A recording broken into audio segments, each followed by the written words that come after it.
Assalamualaikum warahmatullahi wabarakatuh. Nahmaduhu wa nusalli wa nusallimu ala rasulihil karim wa ala alihi wa ashabihi ajma'in. Qala al-muallif al-imam al-hafidh Nasiruddin al-Mughultai rahimahullah ta'ala wa damallahu naf'al fahma bi ulumihi wa ulumikum wa ulumi sa'iris salihin fid darin amin. Fi kitabih al-musamma bi khasaisil Mustafa sallallahu alaihi wasallam ila an qala wa min khasaisihi sallallahu alaihi wasallam annahu wulida makhtunan wa min khasaisihi lan iku setengah saking khasaisi Nabi sallallahu alaihi wasallam salamu muga nambah rahmat ta'zim sapa Allah Gusti Allah alaihi ngatasi Nabi wasallam lan keselamatan annahu sa'tamne Kanjeng Nabi iku wulida den lahirake sapa Nabi makhtunan hale wis den khitan nakian tur suci waktu asurati terus terpotong pusari wudele wala yaqau lan ora pernah tumiba apa adzubabu laler alih ngatasi Kanjeng Nabi walayat nasulan ora reget apa saubu pakaiane Nabi di anna illata tanasi kana sak temene alasane reget iku menazambi saking dosa wa huwa ta Nabi iku lazam ba ora ana dosa iku mujud lahu kedue Nabi sallallahu alaihi wasallam wa syarafalan muga-muga mulyaake sapa Allah wa karrama tegese mulyaake sapa Allah wa majjadalan ngegungake sapa Allah wa azamalan tegese ngegungake sapa Allah. Termasuk khususiyahnya baginda Rasulullah SAW adalah beliau dilahirkan dalam keadaan sudah dikhitan. Ya, beliau dilahirkan dalam keadaan sudah dikhitan.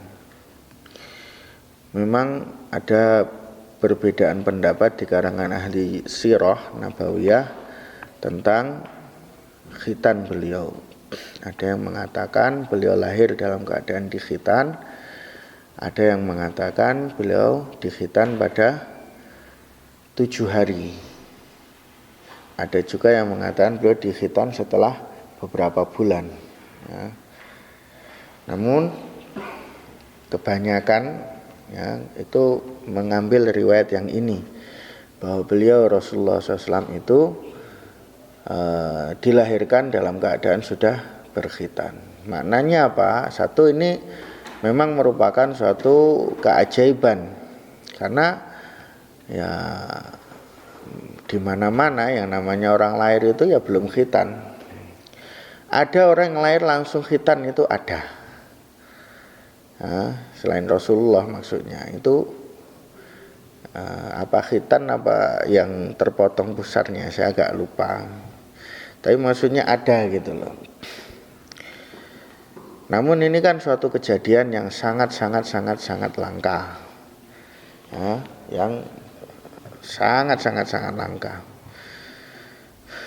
Yang kedua adalah bahwa Rasulullah SAW itu berarti beliau itu lahir memang sempurna, sehingga tidak perlu lagi gampangan ini dipermak meneh itu nggak perlu lagi gitu loh.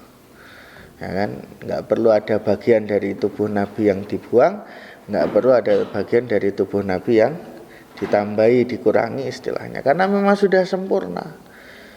Nah, kalau kita ini karena memang lahirnya ya masih ada kelebihan, ada kekurangan, maka akhirnya nopo? Akhirnya kemudian ada yang dikurangi gitulah. Nah, kenapa kok nggak diciptakan langsung seperti itu ya? Ini hikmah yang Allah Ta'ala simpan tersendiri. Kenapa manusia kok dilahirkan dalam keadaan tidak dikhitan sehingga memerlukan kepada khitan, dan sekaligus sebagai ikhtibar, sebagai cobaan apakah manusia ini taat kepada Allah atau tidak. Nah, berkaitan dengan masalah khitan ini tadi kan sudah saya katakan bahwa berarti beliau dilahirkan dalam keadaan sudah sempurna sehingga nggak perlu dipermak lagi. Terus kenapa kok ada acara pembedahan dada beliau, ya kan? Nah, ada operasi dada beliau Dan dalam operasi ini kan dicuci ya kan, dan ada kalau hadisnya itu kan ada bagian satu daging hitam dari beliau itu diambil, dikerat, kemudian dibuang ya. Sebetulnya pengoperasian Nabi SAW ini lebih merujuk kepada Allah Ta'ala ingin menunjukkan kepada kita bahwa Rasulullah SAW itu sudah disucikan sedemikian rupa. Nah, kalau domong tok itu kadang-kadang kurang begitu nancap dalam hati, maka ditunjukkan. Jadi suatu perkara yang maknawi itu kemudian dinampakkan, diserupakan gitulah dengan suatu perkara yang hissi, supaya apa? Supaya kesannya lebih menancap di dalam hati. Buktinya apa? Buktinya ya, dalam salah satu proses pengoperasian itu kan ketika diambil daging yang hitam tadi dikatakan hadza nasibus syaitoni minka, ini adalah bagian setan darimu, maka terus dipotong, dihilangkan. Sebetulnya kalau itu kok memang betul-betul ya hakiki, bukan penjasad dan betul hakiki, maka ya berarti cara ngobati orang jahat itu gampang, toko dibedah wae, goleki bagian setane cuwil akan jadi baik. Nah, ini bukan begitu ya, maknanya bukan begitu. Itu maknanya adalah bahwa untuk menunjukkan kalau Rasulullah SAW itu tidak punya atau tidak mungkin terkena pengaruh setan sedikit pun, maka ditunjukkanlah dengan seolah-olah dalam tubuh beliau dia memang dinampakkan, diciptakan di situ, sehingga bisa nampak bahwa itu diambil terus dibuang. Ini hakikatnya itu adalah untuk memberi pengertian kepada kita bahwa Rasulullah SAW ini sudah dibersihkan sebersih-bersihnya. Sampai yang paling kecil hanya cuma satu alakoh sedikit saja itu pun sudah dibuang. Nah, bukti yang lain masih dalam hadis yang sama. Maka dalam terusannya hadis itu setelah dicuci maka nopo summa utiyabi tostin, didatangkan satu buah mangkok atau bejana, muliat imanan wa hikmatan, ya kan? Atau dalam riwayat lain apa? Ilman wa hikmatan, yang dipenuhi dengan ilmu dan hikmah. Emangnya ilmu dan hikmah itu air atau susu atau apa? Ya ora toh. Kan? Nek ngono yang minum, Masya Allah langsung ngalim gitu. Kayak yang dijual dukun-dukun itu. Bukan. Ini jadi ilmu itu kan suatu perkara yang maknawi, suatu perkara yang rohani, ya kan? Suatu perkara yang namanya maknawi itu maknanya tidak bisa disentuh dengan panca indera. Cuma untuk menunjukkan kepada manusia, memudahkan lebih paham kepada manusia, maka perkara yang maknawi ini Allah Ta'ala wujudkan atau Allah Ta'ala nampakkan dalam bentuk suatu benda yang bisa dilihat, yang bisa disentuh.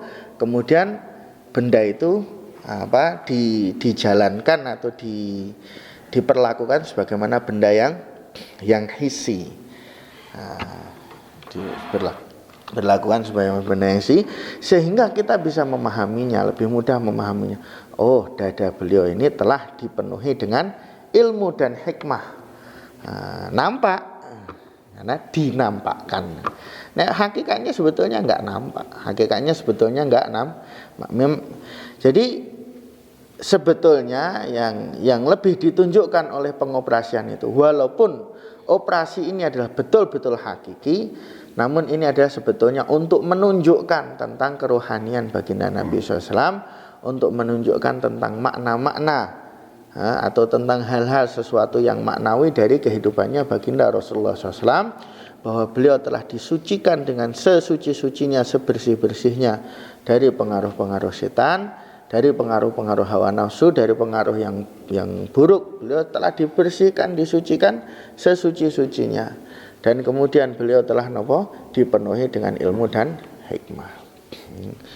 Ini contoh lain penjasadan sesuatu yang maknawi tadi. Contoh yang lain itu napa? Disembelihnya kematian, ya.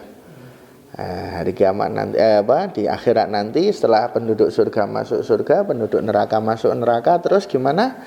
Akan didatangkan mati dalam wujud seekor kambing. Apakah mati itu seekor kambing? Enggak. Mati itu kan suatu perkara yang tidak bisa disentuh oleh panca indera. Namun untuk menunjukkan bahwa mulai sekarang mati itu udah tidak ada lagi. Apa? Diwujudkan dalam bentuk seekor kambing. Nah, hakikatnya mati bukan kambing.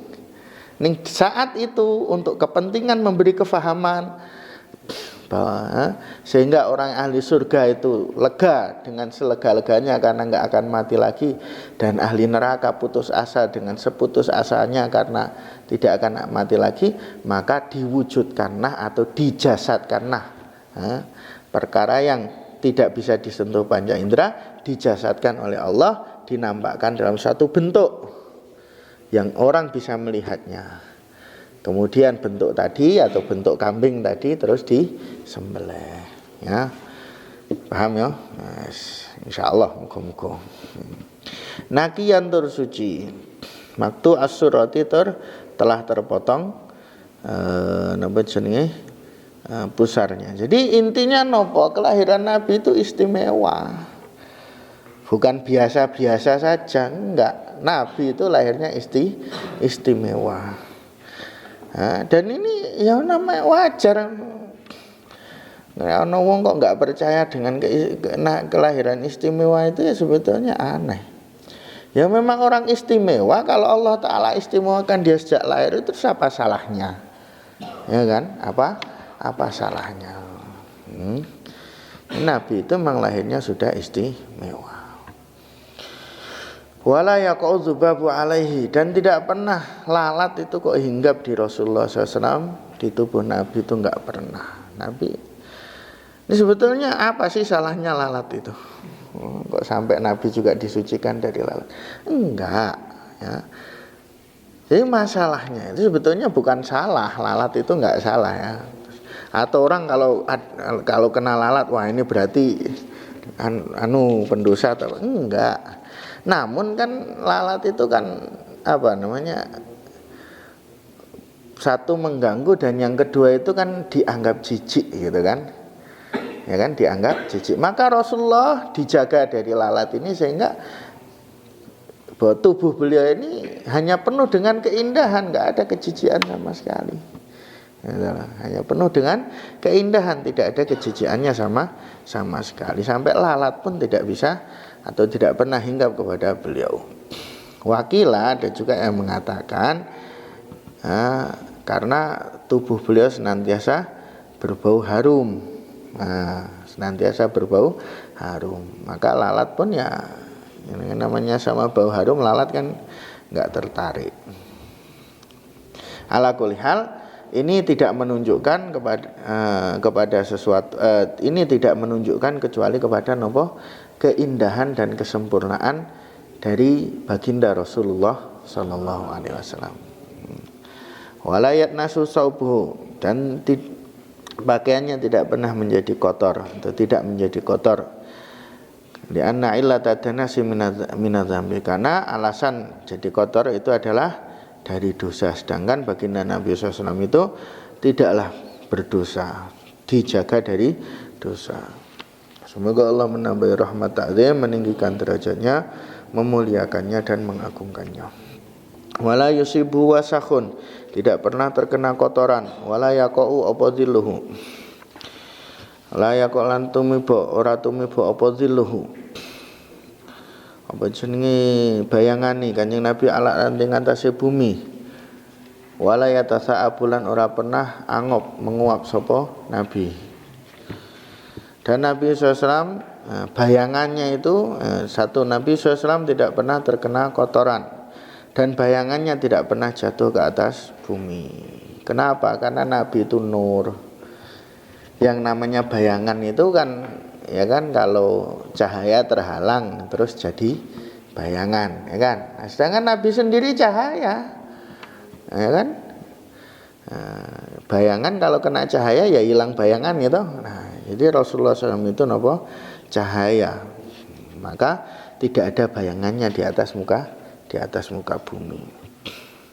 Dan ini yang fadilah yang ini itu adalah termasuk fadilah yang sahih, bahwa tidak ada bayangannya. Rasulullah Nabi itu tidak ada bayangannya, ini sahih. Wala yatasa'abu, dan beliau tidak pernah menguap. Kenapa? Karena menguap itu satu, itu menunjukkan apa? Ketidakseimbangan dalam tubuh.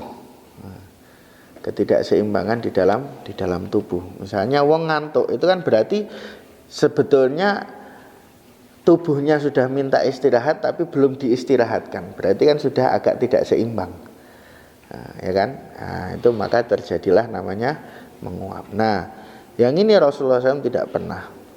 Itu menunjukkan bahwa tidak pernah terjadi ketidakseimbangan di dalam tubuhnya baginda Rasulullah SAW. Yang kedua, menguap ini adalah dari setan. Makanya dalam satu hadis baginda Rasulullah SAW bersabda, ya kan, kurang lebih mafhumnya, kalau ada seorang di antara kalian sedang sholat terus ngantuk, maka tahanlah dari menguap sebisa-bisanya. Jadi suruh ditahan sebisa-bisanya. Karena kalau dia menguap, maka nanti setan akan tertawa-tawa. Jadi ada unsur setan di situ. Karena Nabi terjaga dari menguap ini. Wa annal arda tabtali'u ma yakhruju minhu. Wa annal arda lan sak temene bumi iku tabtali'u, nguntal atau ngelek, menelan. Apa arat ma ing perkara yakhruju kang metu apa ma minhu saking Kanjeng Nabi rupane minal adza saking pilara utawa kotoran. Wala yuron ora den tingali minhu saking Nabi apa syai'un sesuatu. Dan bumi ini adalah langsung menelan apa yang keluar dari baginda Rasulullah SAW.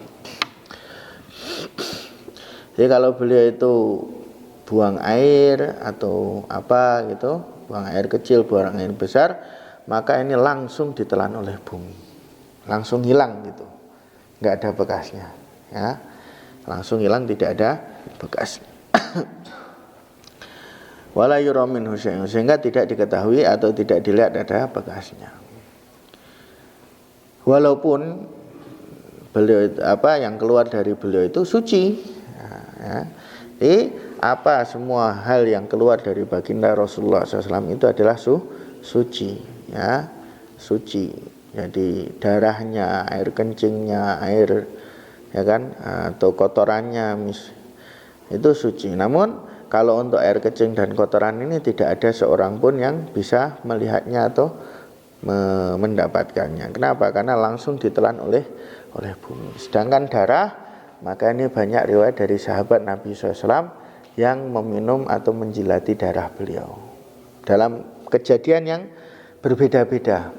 Dalam kejadian yang berbeda-beda. Waktu perang Uhud ada, terus waktu beliau hijamah dalam kisahnya Sayyidina Abdullah bin Zubair radhiyallahu anhu dan lain sebagainya. Wa akhraja sapa Muslimun Imam Muslim anna usa'at temen kanjeng Nabi sallallahu alaihi wasallam iku kala ngendika sama kanjeng Nabi, innallaha sa'at temene Allah iku zawa nglempit sapa Allah li ing kedua ingsun al-ardh ing bumi, fara itu mongko ningali sapa ingsun masyariqaha ing masyriki bumi, sebelah wetane bumi, wa maghribah lan kulone bumi, wa sayablugu lan bakal tumeka apa mulku ummati kerajaane umat ingsun ma ing perkara zuya kang den nempit apa mali kedue ingsun minha saking arat. Imam Muslim mentahrid bahwasanya Rasulullah SAW bersabda, sesungguhnya Allah Ta'ala telah melipat bumi.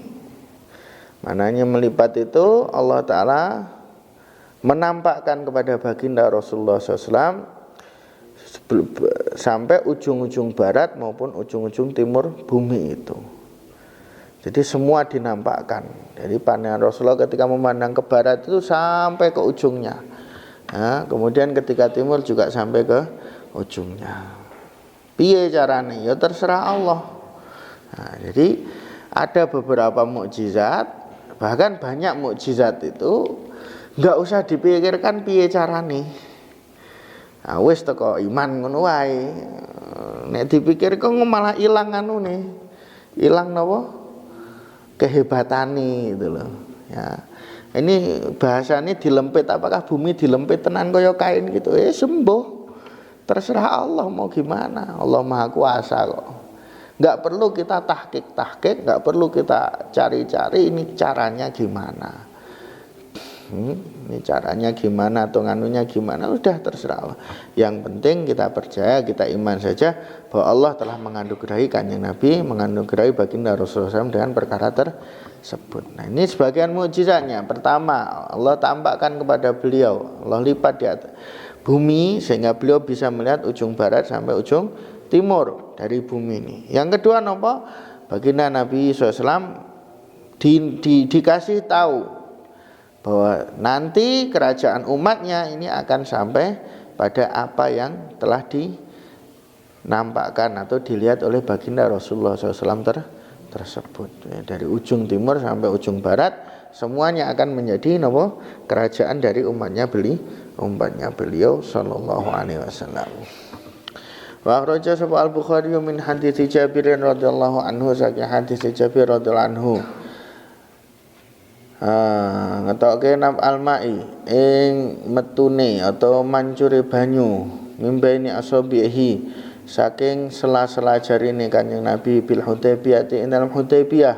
Fatawaddau mongko padha wudu sahabat wa syaribu lan padha ngunjuk sapa sahabat wahum utawi mereka sahabat iku salasumiatin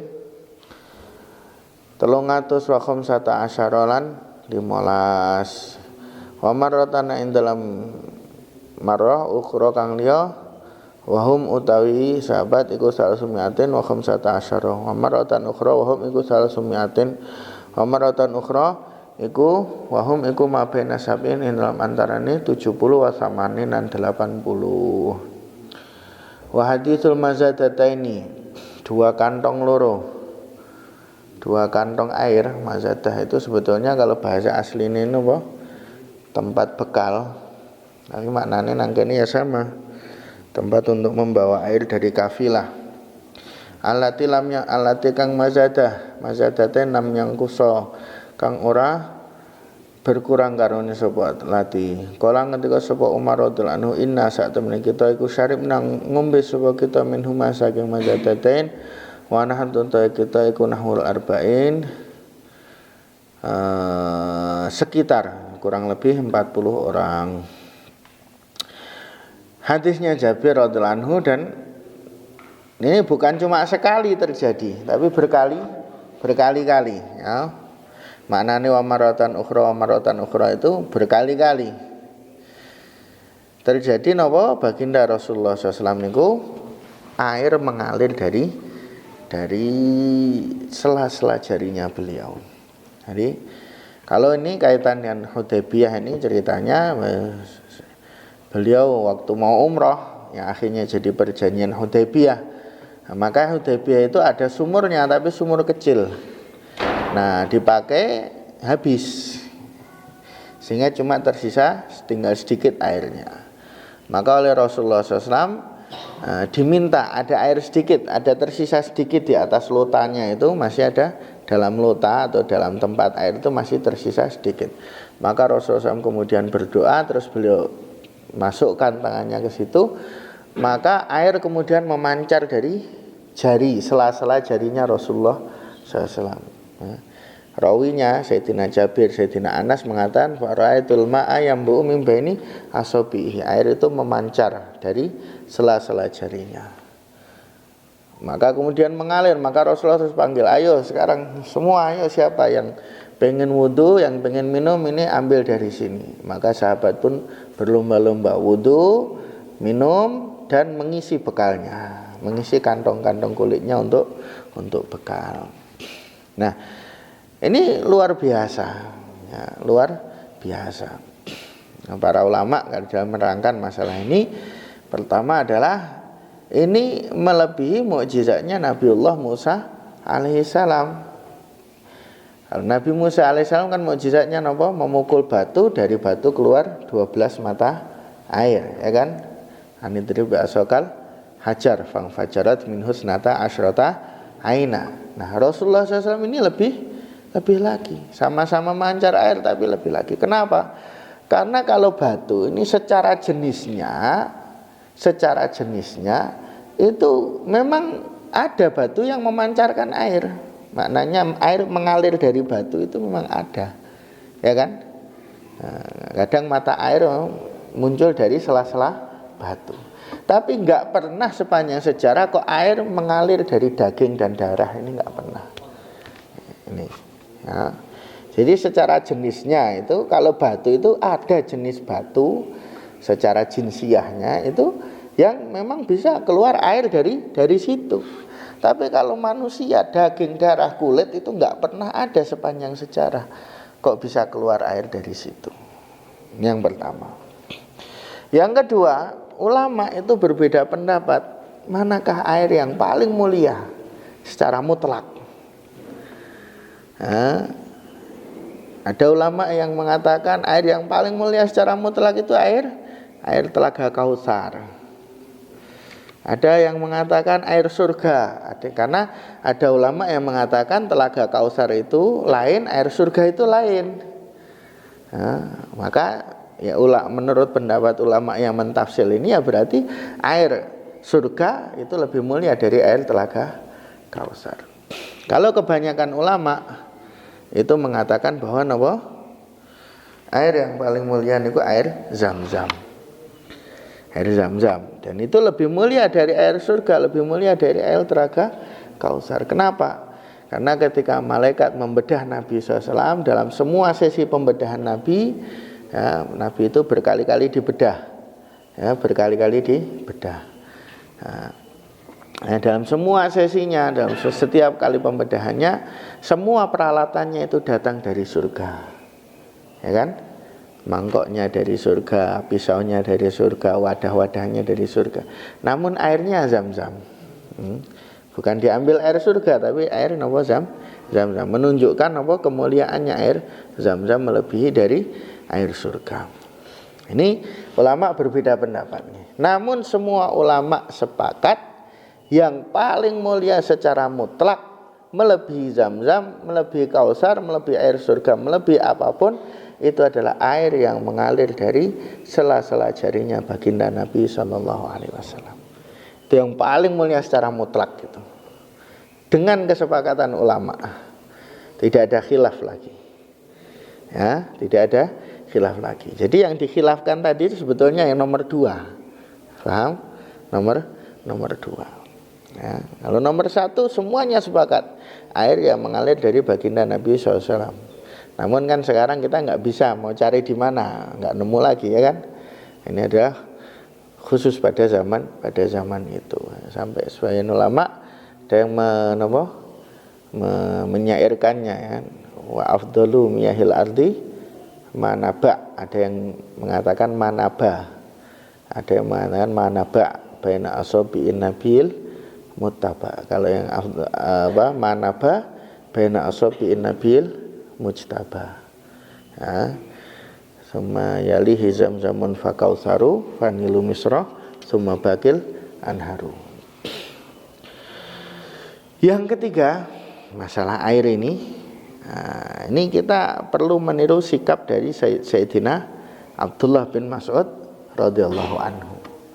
Bahwa ketika kejadian ini di mana air mengalir dari sela-sela jari baginda Nabi SAW, maka Nabi SAW bersabda, ya, ayo hayya ila tuhur wal barokah minallah ta'ala.